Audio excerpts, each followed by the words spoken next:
Dictation start होगी 5 second बाद।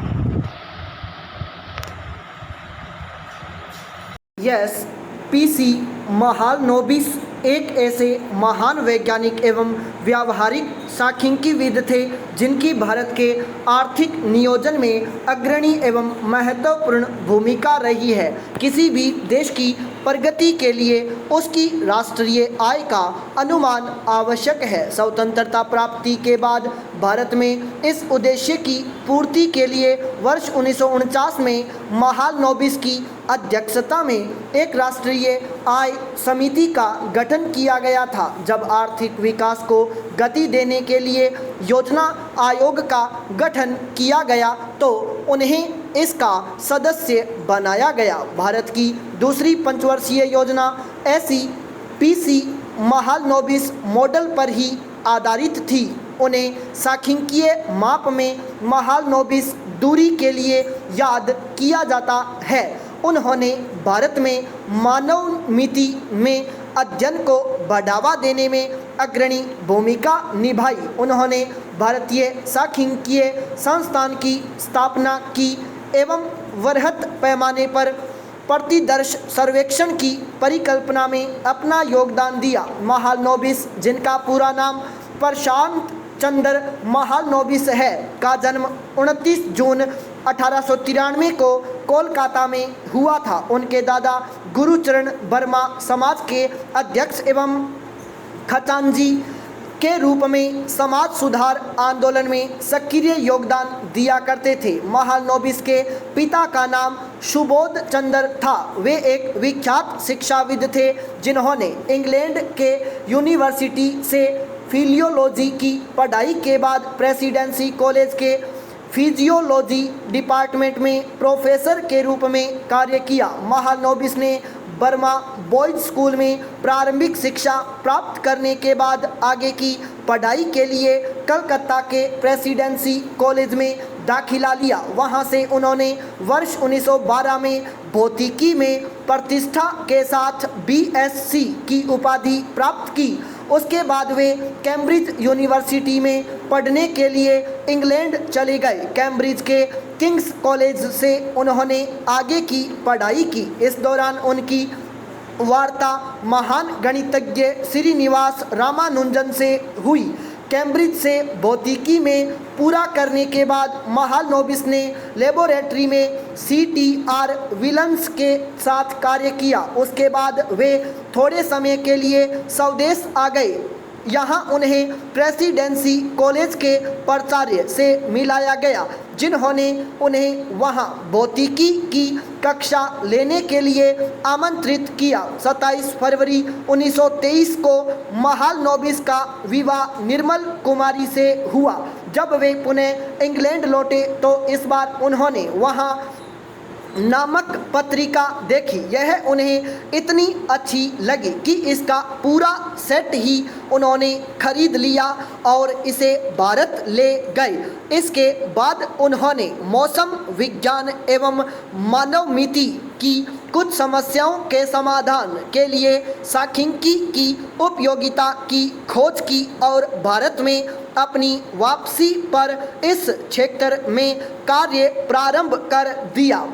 पत्रिका से प्रेरित एवं बैजेंद्र नाथ सिल से मार्गदर्शन प्राप्त कर उन्होंने सांख्यिकीय कार्य शुरू कर दिया। प्रारंभ में उन्होंने यूनिवर्सिटी परीक्षा परिणामों, कलकत्ता के एंग्लो इंडियन पर मानवमिति माप एवं कुछ मौसम विज्ञान संबंधी समस्याओं का विश्लेषण किया। वर्ष 1924 में जब वे कृषि प्रयोगों की प्रायिकता त्रुटि पर कार्य कर रहे थे, वे रोनाल्ड फिशर नामक विश्वविख्यात सांख्यिकीविद से मिले, जिसके साथ उन्होंने जीवन पर्यंत कार्य किया। उनका सर्वाधिक महत्वपूर्ण योगदान बड़े पैमाने पर प्रतिदर्श सर्वेक्षण से संबंधित है। पाई प्राचीन, उन्होंने पायलट सर्वेक्षण अवधारणा की शुरुआत की एवं निदर्शन विधियों की उपयोगिता की संस्तुति की। उनका प्रारंभिक सर्वेक्षण वर्ष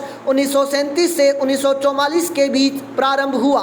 इसमें उन्होंने उपभोक्ता खर्च, चाय पीने की आदत, जनता के विचार एवं पौधा रोग जैसे विषयों को लेकर सर्वेक्षण किए। महान सांख्यिकीविद हेराल्ड ने उनके विश्लेषणों की प्रशंसा करते हुए कहा था कि महालनोबिस की विधियों से निकाले गए परिणामों की तुलना किसी और विधि से निकाले गए परिणामों से नहीं की जा सकती, क्योंकि ये अधिक विश्वसनीय होते हैं। उन्होंने फसलों के उत्पादों से संबंधित सांख्यिकीय अनुमान की एक विधि का भी आविष्कार किया था। वर्ष 1920 में भारतीय विज्ञान कांग्रेस के एक सत्र में सर्वे ऑफ इंडिया के निदेशक नेल्सन से उनकी संयोगवश मुलाकात में उनमें मानव मिति की समस्या के अध्ययन में रुचि जगाई। उन्हें कलकत्ता में एंग्लो इंडियनों के मानवमिति मापों को विश्लेषित करने को कहा और इस तरह वर्ष 1922 में सांख्यिकी से संबंधित उनका प्रथम वैज्ञानिक शोध पत्र तैयार हुआ। इस अध्ययन के दौरान उन्होंने बहुचर दूरी माप का प्रयोग कर जनसंख्या के समूहीकरण एवं तुलना के एक तरीके का पता लगाया। यह माप, जिसे अब महालनोबिस के नाम पर महालनोबिस दूरी कहा जाता है, मापक पैमानों से स्वतंत्र होता है। महालनोबिस के कई साथियों की सांख्यिकी में रुचि थी, इसलिए प्रेसिडेंसी कॉलेज के अपने कमरे में उन्होंने सांख्यिकीय प्रयोगशाला की स्थापना की। 17 दिसंबर 1937 को उन्होंने गणित एवं अर्थशास्त्र के प्रोफेसरों की एक बैठक बुलाई, जिसमें भारतीय सांख्यिकीय संस्थान की स्थापना की बात की गई।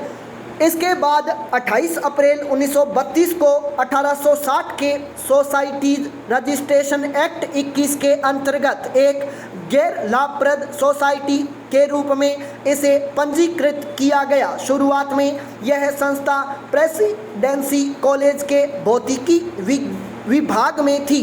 धीरे धीरे इस संस्था ने सांख्यिकी के क्षेत्र में काफ़ी अच्छे कार्य किए। संस्था को बाद में प्रधानमंत्री जवाहरलाल नेहरू के सचिव पीताम्बर पंत का भी बहुत सहयोग मिला। पंत ने इस संस्थान में सांख्यिकी की शिक्षा प्राप्त की थी और इस संस्थान से उन्हें गहरा लगाव था। वर्ष 1938 में इस संस्थान में एक प्रशिक्षण खंड प्रारंभ किया गया। वर्ष 1959 में इस संस्थान के राष्ट्रीय महत्व को घोषित कर इसे डीम्ड विश्वविद्यालय का दर्जा दिया गया। भारत के आर्थिक नियोजन में महालनोबिस का योगदान महत्वपूर्ण है। वे योजना आयोग के एक सदस्य थे। भारत की दूसरी पंचवर्षीय योजना उन्हीं के मॉडल पर आधारित थी। इस योजना का मूलभूत उद्देश्य देश में औद्योगिकीकरण की प्रक्रिया प्रारंभ करना था, जिससे भारतीय अर्थव्यवस्था का सुदृढ़ आधार पर सर्वांगीण विकास किया जा सके। स्वतंत्रता प्राप्ति के बाद वर्ष 1949 में पीसी महालनोबिस की अध्यक्षता में ही एक राष्ट्रीय आय समिति का गठन किया गया था। इस समिति का उद्देश्य भारत की राष्ट्रीय आय के संबंध में अनुमान लगाना था। इसने अपनी प्रथम रिपोर्ट वर्ष 1951 में एवं दूसरी रिपोर्ट वर्ष 1954 में प्रस्तुत की। इसके बाद महालनोबिस की सलाह पर ही राष्ट्रीय आय के आंकड़ों का संकलन करने के लिए सरकार ने केंद्रीय सांख्यिकीय संगठन की स्थापना की थी। महालनोबिस की मृत्यु 28 जून 1972 को 79वें जन्म दिवस से एक दिन पूर्व हुई। उनकी उपलब्धियों के लिए उन्हें कई पुरस्कारों से सम्मानित किया गया। भारत सरकार ने उन्हें वर्ष 1968 में पद्म विभूषण से अलंकृत किया तथा इसी वर्ष श्रीनिवास रामानुजन स्वर्ण पदक प्रदान किया गया। ऑक्सफोर्ड यूनिवर्सिटी ने उन्हें वर्ष 1944 में मेडल प्रदान किया। वर्ष 1945 में वे रॉयल सोसाइटी लंदन के फेलो बने। वर्ष 1951 में वे यूएसए की इकोनॉमिक सोसाइटी के फेलो बने। वर्ष 1954 में उन्हें रॉयल सोसाइटी यूनाइटेड किंगडम का मानद फेलो तथा वर्ष 1958 में एकेडमी ऑफ यूएसएसआर का विदेशी सदस्य बनाया गया। वर्ष 1959 में उन्हें कैम्ब्रिज के किंग्स कॉलेज का मानद फेलो बनाया गया। स्टॉप।